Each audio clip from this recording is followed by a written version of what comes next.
శ్రీమాత్రే నమ. జయ గురు దత్తాత్రేయ నమ. ఈ వీడియోలో మనం జాతకులకి గృహయోగం ఎప్పుడు ఏర్పడుతుంది, అసలు వారి యొక్క జన్మజాతకంలో సొంత గృహయోగం ఉన్నదా లేదా అన్నది ఏ విధంగా తెలుసుకోవాల్సి ఉంటుంది, అలాగే గోచారంలో గ్రహాలు మారినప్పుడు ఏ గ్రహాలు అనుకూలంగా వచ్చినప్పుడు ఏ ఏ రాశుల వారికి సొంత గృహయోగం ఏర్పడుతుంది అన్న విషయాన్ని మనం ఈ వీడియోలో పరిశీలించే ప్రయత్నం చేద్దాం. ముందుగా జాతకుడికి సొంత గృహయోగం ఉందా లేదా తెలుసుకోవాలంటే చతుర్థ భావంపై మనం దృష్టి పెట్టవలసి ఉంటుంది. అలాగే చతుర్థ భావం, చతుర్థ భావాధిపతి, అలాగే కారకుడు కుజుడు, ఈ గ్రహాలు జాతకుడికి బలంగా ఉంటూ చతుర్థ భావంపై శుభగ్రహాల దృష్టి ఉన్నప్పుడు జాతకుడికి సొంత గృహయోగం ఏర్పడడం జరుగుతూ ఉంటుంది. అయితే చతుర్థ భావం కేవలం గృహానికే కాకుండా విద్య, వాహనం, మదరు, జీవితంలో సుఖ సంతోషాలు, ఆనందం, ఇవన్నీ కూడా చతుర్థ భావాన్ని బట్టే పరిశీలిస్తుంది. అయితే కొంతమందికి మంచి విద్య ఉన్నా సరైన గృహం అయితే ఉండదు, కొంతమందికి మంచి గొప్ప ఆస్తులు ఉన్నా కూడా సరైన విద్య లేకపోవడం జరుగుతూ ఉంటుంది. దీన్ని బట్టి జాతకంలో చతుర్థ భావం యొక్క బలంతో పాటు ప్రతి భావానికి, ప్రతి దానికి కూడా ఒక కారక గ్రహం ఉండడం జరుగుతూ ఉంటుంది. ఉదాహరణకి జన్మజాతకంలో చతుర్థ భావం బలంగా ఉంటూ శుక్రుడు బలంగా ఉంటే జాతకుడికి మంచి వాహన యోగం ఏర్పడుతుంది. అలాగే బుధుడు బలంగా ఉంటే గొప్ప విద్యాయోగం ఏర్పడుతుంది. గురువు బలంగా ఉంటే మంచి పాండిత్యం కలిగి ఉంటాడు. అలాగే కుజుడు బలంగా ఉంటే స్థిరాస్తులు, భూమి, పొలాలు ఇవన్నీ కూడా కలిసి రావడం జరుగుతూ ఉంటుంది. సో అందువలన ఏంటంటే చతుర్థ భావంలో ఏ గ్రహం ఉన్నది, చతుర్థ భావాన్ని ఏ గ్రహం చూస్తున్నది, చతుర్థ భావాధిపతి ఏ గ్రహంతో కలిసి ఉన్నాడు, ఇవన్నీ పరిశీలించిన తర్వాత జాతకుడికి ఎటువంటి గృహం ఏర్పడుతుంది అన్న విషయాన్ని కూడా మనకి ఈ గ్రహాలను బట్టి తెలియజేయడం జరుగుతూ ఉంటుంది.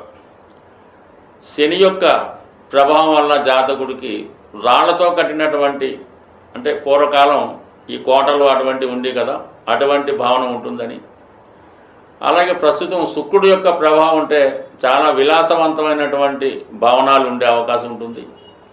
గురువు ఉన్నప్పుడు చాలా ఆధ్యాత్మికంగా ఒక మంచి ప్రశాంతమైనటువంటి కుటీరం లాంటి గృహం ఏర్పడడం జరుగుతూ ఉంటుంది. బుధగ్రహం ఉండడం వల్ల ఒక మంచి గ్రంథాలయం లాంటి గృహం ఏర్పడడం జరుగుతూ ఉంటుంది. బట్ ఏదైనా శుక్రుడు బలంగా ఉండి కుజుడు కూడా బలంగా ఉంటే ఆ జాతకుడికి అనేక అంతస్తుల భవనాన్ని కలిగి ఉండడం జరుగుతూ ఉంటుంది. రవి ప్రభావం వల్ల పూరిళ్ళు గడ్డితో నిర్మించిన గృహం అని చెప్తూ ఉండేవారు, కానీ ఇప్పుడు ఇవన్నీ కాలానుగుణంగా మారిపోవడంతో ఏదైనా ఆ స్టేటస్ని బట్టి, జాతకంలో ఉన్న గ్రహాలను బట్టి గృహయోగం ఏర్పడడం జరుగుతుంది. బట్ ఏదైనా సొంత గృహం, విలాసవంతమైనటువంటి ఫర్నిచర్తో, వివిధ రకాల అలంకరణలతో ఉన్నటువంటి గృహం కావాలంటే శుక్రగ్రహ అనుగ్రహం, అలాగే కుజగ్రహ అనుగ్రహం కూడా కంపల్సరీగా ఉండవలసి ఉంటుంది. అలాగే చతుర్థ భావానికి సంబంధించిన దశలు కూడా రావాల్సి ఉంటుంది. ఏదైనా దశ వచ్చినప్పుడే ఆ యోగం ఫలిస్తూ ఉంటుంది. అలాగే మనకి చతుర్థ భావంలో ఉన్న గ్రహం కానీ, చతుర్థ భావాన్ని చూస్తున్న గ్రహం కానీ, చతుర్థ భావాధిపతితో కలిసి ఉన్న గ్రహాల యొక్క దశలు వచ్చినప్పుడు ఆ చతుర్థ భావం యాక్టివేట్ అయి జాతకుడికి గోచారరీత్యా గురుగ్రహ అనుగ్రహం వచ్చినప్పుడు, కుజగ్రహ అనుగ్రహం వచ్చినప్పుడు, కొన్ని సందర్భాల్లో శనిగ్రహ అనుగ్రహంతో సొంత గృహం ఏర్పడడం జరుగుతూ ఉంటుంది. కొన్ని సందర్భాల్లో అంతర్దశలు కూడా కొన్ని 3 సంవత్సరాలు, 3.5 సంవత్సరాలు ఉండే సందర్భంలో కూడా ఈ సొంత గృహం ఏర్పడే అవకాశం ఉంది. కొన్ని అంతర్దశల్లో గృహాన్ని అమ్మడం జరుగుతూ ఉంటుంది. కొన్ని అంతర్దశల్లో గృహాన్ని కొనడం జరుగుతూ ఉంటుంది. కొన్ని దశల్లో గృహం మారడం, అలాగే గృహం స్వదేశంలోనా, విదేశంలోనా, గ్రామంలోనా, పట్టణంలో ఉన్నది కూడా జాతకంలో ఉన్నటువంటి గ్రహాల స్థితిని బట్టి ఆధారపడి ఉంటుంది. మనం ఇప్పుడు ఏ రాశుల వారికి ఎప్పుడు గృహయోగం ఏర్పడుతుంది, ఆ రాశులలో ఏ గ్రహాలు బలంగా ఉన్నప్పుడు ఎటువంటి గృహయోగం ఏర్పడుతున్న విషయాన్ని వివరంగా ప్రతి రాశికి తెలుసుకునే ప్రయత్నం చేద్దాం. ఈ వీడియోలో మనం వృశ్చిక రాశి వారికి సొంత గృహయోగం ఎప్పుడు ఏర్పడుతుంది అన్న విషయాన్ని పరిశీలిస్తే, ఈ వృశ్చిక రాశి వారికి ఏదైనా తొందరగా లభించే అవకాశం ఉండదు. ప్రతిదీ కూడా చాలా శ్రమ పడిన తర్వాత రావడం జరుగుతూ ఉంటుంది. సహజంగా ఈ వృశ్చిక రాశి రాశి చక్రంలో 8వ రాశి అవడం వల్ల ఈ రాశి వారికి ఏది సాధించాలన్నా కూడా చాలా గట్టి ప్రయత్నం చేయాలి. అనేక ఒడిదుడుకులు ఎదుర్కొన్న తర్వాత సాధించడం జరుగుతూ ఉంటుంది. అలాగే వృశ్చిక రాశిలో ఏ గ్రహం పడినా ఆ గ్రహానికి సంబంధించినటువంటి కారకత్వాలు, ఆ గ్రహం యొక్క సొంత భావాలు కూడా చాలా వరకు ఇబ్బంది పడడం జరుగుతూ ఉంటుంది. అయితే అదృష్టం ఏంటంటే ఆ ప్రయత్నం కంపల్సరిగా నెరవేరుతుంది. ఆ ప్రయత్నం చేయడం వల్ల మీరు కంపల్సరిగా ఆ భావ ఫలితాన్ని సాధిస్తారు అని అది మనకి చెప్పడం జరుగుతూ ఉంటుంది. సో అందువలన ఈ వృశ్చిక రాశి వారికి 4వ భావాధిపతిగా కుంభరాశి ఉంటుంది. కుంభరాశి అంటేనే త్యాగం చేయడం, తన దగ్గర ఉన్నటువంటి ఆస్తి ఇతరులకు త్యాగం చేయడం. చిన్నప్పటి నుంచి పుస్తకాలు కానీ, తన యొక్క బట్టలు కానీ, తనకున్నటువంటి ఏదైనా ఆఖరికి తను తెచ్చుకున్నటువంటి భోజనం కూడా ఇతర ఫ్రెండ్స్ ఎవరో వాళ్ళు తెచ్చుకోకపోతే వాళ్ళకి త్యాగం చేసి వీళ్ళు కొద్దిగా సర్దుకొని రావడం జరుగుతుంటుంది. అందుకని వీళ్ళకు ఉన్నటువంటి ఆస్తి కూడా ఇతరులకు త్యాగం చేయడం జరుగుతూ ఉంటుంది. అన్నదమ్ములకో, అక్క చెల్లెలకో, ఫ్రెండ్స్కో జరుగుతుంటుంది. సాధారణంగా ఈ వృశ్చిక రాశి వారు విదేశాల్లో ఈ ఉద్యోగాలే చేస్తున్నప్పుడు వారికి ఇక్కడ తదనంతరం ఒక ఆస్తి రావడం జరుగుతుంటుంది. ఆ ఆస్తి ఎవరికో మరి కావాల్సిన వాళ్ళు ఎవరు లేకపోవడం వల్ల, ఉమ్మడి కుటుంబాలు లేకపోవడం వల్ల ఎవరో ఫ్రెండ్కో, ఒక అనాశరణాలయానికో ఎవరికో అందులో ఉండమను ఇవ్వడం జరుగుతూ ఉంటుంది. అది వాళ్ళు నెమ్మదిగా సొంతం చేసుకోవడం జరుగుతూ ఉంటుంది. అందుకని సాధారణంగా ఈ వృశ్చిక రాశి, వృశ్చిక లగ్నం వారు విదేశంలో ఉంటూ ఆస్తి ఇతరుల పేరులో కొంటే, అంటే తమ్ముడి పేరుతోనో, చెల్లెల పేరుతోనో, ఫ్రెండ్ పేరుతోనో కొంటే అది వాళ్ళు సొంతం అవుతుంది తప్ప దాన్ని వీళ్ళు అనుభవించలేకపోతూ ఉంటారు. అలాగే వీళ్ళకి కట్నంగా వచ్చినటువంటి అత్తమామల యొక్క ఆస్తి కూడా వీళ్ళ దాకా రావడం జరగదు. అది పేరుకైతే ఇస్తారు కానీ అది వాళ్ళే అనుభవించడం జరుగుతూ ఉంటుంది. అటువంటి అటువంటి వృశ్చిక రాశి వారికి సొంత గృహం ఏర్పడాలంటే కంపల్సరీగా అది ఏదైనా ఒక పట్టణంలో బాగా అభివృద్ధి చెందినటువంటి సిటీలో వారు సొంత గృహం ఏర్పాటు చేసుకోవడం జరుగుతుంది. అటువంటి గృహం చాలా వరకు ఆధునిక సౌకర్యాలతో చాలా మోడరేట్గా ఉండడం జరుగుతూ ఉంటుంది అన్నమాట. సో ఈ విధంగా అది ఏర్పడాలంటే వారి యొక్క జన్మ చక్రంలో, అంటే జన్మరాశిలో పుట్టినప్పుడు జాతక చక్రంలో 4ాధిపతి శని ఉచ్చులో ఉంటే వీళ్ళకి 12వ స్థానంలో ఉచ్చులో ఉంటాడు. అప్పుడు వీళ్ళు విదేశంలో పెద్ద గృహాన్ని కట్టుకోవడం జరుగుతూ ఉంటుంది. అంటే విదేశం అంటే కేవలం విదేశమే కాకుండా తమ జిల్లా కాకుండా, తమ రాష్ట్రం కాకుండా వేరే ప్రాంతంలో బార్డర్ దాటి కట్టుకుంటారని, అది పెద్దగా మంచి స్థాయిలో ఉండే అవకాశం ఉంటుంది. అదే మరి భాగ్యస్థానంలో ఉన్న, లాభస్థానంలో ఉన్నా కూడా వీళ్ళు తొందరగానే సొంత గృహం ఏర్పాటు చేసుకోవడం జరుగుతూ ఉంటుంది. అదే శని 6వ స్థానంలో మేషరాశిలో బలహీనంగా ఉంటే ఉన్న ఆస్తులు అమ్ముకోవలసి ఉంటుంది. అలాగే స్థిరాస్తి అప్పు చేసి గృహం కొన్నా ఆ అప్పు తీర్చలేక ఇబ్బంది పడవలసి రావడం కూడా జరుగుతూ ఉంటుంది. అదే మరి శని భగవానుడు గురువుతో కలిసి ఉన్న, గురువు యొక్క దృష్టి చతుర్థాన్ని చూసినా, చతుర్థంలో గురువు ఉన్న వీళ్ళు స్వతహాగా స్వయం కృషితో ఆస్తి సంపాదించుకోవడం కానీ, లేదా వీరి యొక్క వారసులు వీళ్ళకి సొంత గృహం ఇవ్వడం కానీ జరుగుతూ ఉంటుంది. సాధారణంగా ఈ వృశ్చిక రాశి వారికి ఎక్కువగా వీళ్ళు ఇతరుల యొక్క ఆస్తులు, అంటే ఇతరుల యొక్క ఇంట్లో ఉండడం కానీ, లేదా వీడి ఇంట్లో ఇతరులు నివసించడం కానీ సాధారణంగా నడుస్తూ ఉంటుంది.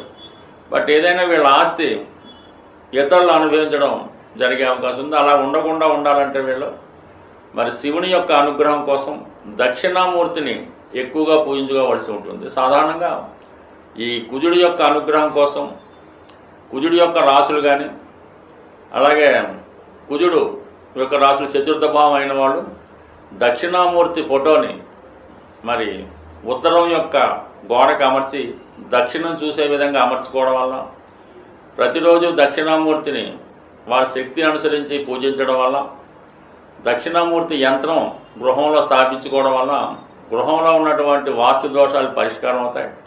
ఎస్పెషల్లీ వృశ్చిక రాశి వారికి స్థిరాస్తికి సంబంధించినటువంటి, అన్నదమ్ములకు సంబంధించినటువంటి సకల దోషాలు ఈ దక్షిణామూర్తి యంత్ర స్థాపన వల్ల న్యూట్రల్ అయ్యే అవకాశం ఉంటుంది. సొంత గృహం ఏర్పడాలంటే మరి పరిహారం అన్నది, ప్రతిదానికి కూడా పరిహారం అన్నది మన శాస్త్రాల్లో చెప్పడం జరుగుతుంది. అయితే మన జన్మ జాతకరీత్యా చతుర్థ భావానికి సంబంధించినటువంటి పరిహారం అన్నది జనరల్గా దశ అంతర్దశలు అది పక్కన పెడితే కామన్గా అందరికీ ఉపయోగపడే పరిహారం ఇది కుజుడు సంబంధించింది కాబట్టి, భూమి కుజుడు కాబట్టి సుబ్రహ్మణ్య స్వామి అంటే కుజుని యొక్క అధిదేవతగా సుబ్రహ్మణ్య స్వామి క్షేత్రాలు ప్రతి రాష్ట్రంలో ప్రతి జిల్లాలో కూడా సుబ్రహ్మణ్య క్షేత్రాలు ఉండడం జరుగుతుంది. సో అందువలన మంగళవారం కూడా కుజుడికి సంబంధించిన రోజు. అంటే ఏదన్నా మనకు భూములు సంబంధించిన వ్యవహారాలు సెటిల్ అవ్వాలన్నా, రుణాలు తీరాలన్నా, దొరకాలన్నా, అన్నదమ్ములతో విభేదాలు, భార్యాభర్తలతో చికాకులు, ఇవన్నీ కూడా మంగళవారం రోజు ప్రారంభించడం వల్ల కుజుని యొక్క అనుగ్రహం కూడా తోడవుతుంది. సుబ్రహ్మణ్య స్వామి యొక్క సంకల్పం, మన యొక్క సంకల్పం కూడా తొందరగా నెరవేరాలంటే మంగళవారం రోజు మీరు ఒక 6 మంగళవారాలు ఎన్నుకొని మీ ప్రాంతంలో సమీప ప్రాంతంలో ఉన్నటువంటి సుబ్రహ్మణ్య స్వామి క్షేత్రాలు 6 సెలెక్ట్ చేసుకోవడం, ప్రతి మంగళవారం ఒక క్షేత్రాన్ని దర్శించడం, అక్కడ ఉన్నటువంటి సుబ్రహ్మణ్య స్వామి ఉంటారు, అలాగే జంట నాగులు ఇవన్నీ కూడా ఉంటాయి. అక్కడ ఉన్నటువంటి ప్రతి దేవతని, ప్రతి దేవుణ్ణి కూడా ఆరాధించి కేవలం బెల్లం పానకంతో, చెరుకు రసం, బెల్లం పానకం, తేనె, లేదంటే బియ్యం పిండి కలిపిన వాటరు, పసుపు నీళ్ళు అంటే ఇన్నప్పుడు కూడా బెల్లం పానకంతో స్వామికి అభిషేకం చేయడం వల్ల ఆ మంగళవారం రోజు మీరు చాలా నియమంగా ఉండవలసి ఉంటుంది. అలాగే వీలైతే ఆ రోజు గోవుకి ప్రదక్షిణ చేస్తూ గోవుకి కూడా కొంత బెల్లాన్ని తినిపించవలసి ఉంటుంది. ఈ విధంగా 6 సుబ్రహ్మణ్య క్షేత్రాలు దర్శించవలసి ఉంటుంది. అంటే పెద్దవే అక్కర్లేదు, మీ ప్రాంతంలో ఉన్నవి బాగా ఫేమస్ అయినవి 6 క్షేత్రాలు దర్శించడం వల్ల, 6 క్షేత్రాల్లో కూడా విధి విధానంగా పూజ చేయడం వల్ల ఫైనల్గా మీ సమీపంలో ఉన్నటువంటి మోపిదేవి అవ్వచ్చు, ఈ బెక్కవాళ్ళు అవ్వచ్చు, స్కందగిరి అవ్వచ్చు, పళని అవ్వచ్చు, అంటే మీ ప్రాంతంలో ఏదైతే ఫేమస్ ఉంటుందో ఆ సుబ్రహ్మణ్య క్షేత్రంలో మీరు విధి విధానంగా స్వామిని అభిషేకించడమో, పూజ చేయడమో, అర్చించడం వల్ల మీ యొక్క సంకల్పం తొందరగా నెరవేరే అవకాశం ఉంటుంది. సో ఇవన్నీ వీలు కాని వాళ్ళు మరి ఒక 41 రోజులు మీ యొక్క క్షేమతారలో ప్రారంభించి ప్రతి ఒక్క రోజు నిర్దిష్టమైన సమయంలో హనుమాన్ చాలీసా పారాయణ చేయడం వల్ల కంపల్సరీగా మీకు ఈ 41వ రోజులో నాటికే ఏదో ఒక శుభవార్త మీరు సొంత గృహ సంబంధించిన విషయంలో నెరవేరే అవకాశం ఉంది. అంటే ఏదైనా మనం పని ప్రారంభించేటప్పుడు తారాబలం కూడా ఇంపార్టెంట్గా చూసుకోవాల్సి ఉంటుంది. అది సాధన తార కొన్నింటికి, క్షేమతార కొన్నింటికి, ఈ విధంగా తారాబలాన్ని ఎన్నుకొని మనం ఈ యొక్క ప్రక్రియ ప్రారంభించినప్పుడు కంపల్సరీగా మీ యొక్క సొంత గృహం నెరవేరుతుంది. బట్ ఏదేమైనా సొంత గృహం నెరవేరాలంటే ముందు మీరు నివసిస్తున్నటువంటి గృహం వాస్తుపరంగా ఎటువంటి దోషం లేకుండా ఉండాలి. మీరు అద్దెకున్న ఎవరింట్లో ఉన్నా దాన్నే సొంత గృహంగా భావించి ఆ గృహాన్ని పరిశుభ్రంగా ఉంచడం, పాత వస్తువులు లేకుండా, బూజులు పట్టకుండా, చెదలు పట్టకుండా, ఇరిగిపోయినవి లేకుండా చక్కగా నీట్గా ఉంచడం వల్ల అది మీకు ఇమీడియట్గా ఒక కొత్త సొంత గృహాన్ని ఏర్పాటు చేయడం జరుగుతూ ఉంటుంది. అంటే మనం చూడగానే ఒక ఇంటి చూసినప్పుడు ఇది మీకు అద్దెల్లో ఉన్నారో సొంత ఇల్లులో ఉన్నారో అర్థమైపోతూ ఉంటుంది. అందువల్ల మీరు అద్దెంట్లో ఉన్న సొంత ఇల్లులాగా దాన్ని పవిత్రంగా చూస్తే మీకు ఆ అమ్మవారి కృపతో సొంత గృహం ఏర్పడే అవకాశం ఉంటుంది. స్వస్తి.